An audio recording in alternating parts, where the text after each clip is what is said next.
As I'm sure you are all aware, the Halo 4 flights have been delayed until possibly next week.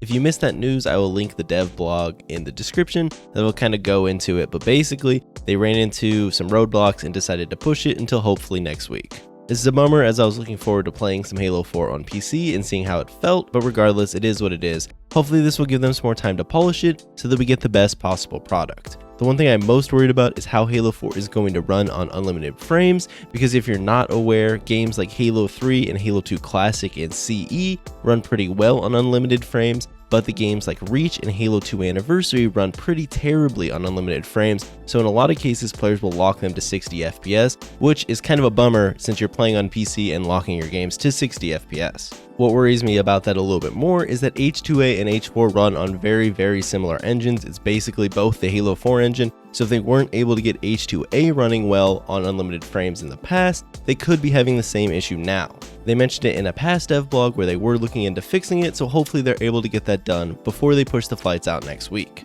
Now we can move on to what I want to talk about mostly in this video, and that is a recent interview that Phil Spencer did with Kotaku, where he talked about Halo Infinite and other various Xbox things. For the most part, there was very little about Halo Infinite other than he said that he played it a week or so ago and basically had no update on when Halo Infinite was going to come out. But the person doing the interview kind of followed up and asked if Microsoft was going to consider Halo Infinite's campaign being released at a different time than the multiplayer, if one was to complete before the other. If you guys remember, this actually popped up a few months back, and a lot of the community was up in arms until 343 came out and said that they weren't going to do that, and that the information was false. However, clearly it is still on the table, although Phil Spencer does kind of mention that it's up to Bonnie Ross and the 343 team, but regardless, it still must be somewhat on the table if he's going to say this in an interview.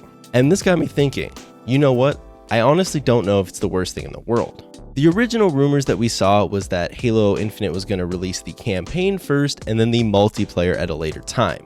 Now, this is all conjecture since we don't really know what portions of the game are done and what aren't, but if you were to flip it around and release the multiplayer first and then follow up with the single player at a later time, I think you could get away with it. And this is how. So many big multiplayer games these days release in a beta or alpha form.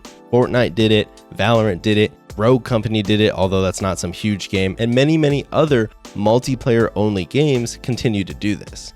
So what I'm thinking is if Halo Infinite released the multiplayer in the beta or alpha form whenever they got something that they considered was polished enough, worth pushing out to the public, they could push that out, let us start playing multiplayer, let us experience some Halo Infinite, and please the fans that really just want anything Halo Infinite related, and then they can spend more time polishing up the campaign, which I'm sure is taking a long time since they're implementing so many new things like the open world.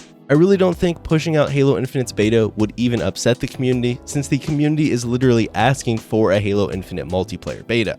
So it confuses me when I see bigger members of the community say that this would be the worst thing ever, when really it's what the community has been asking for quite some time.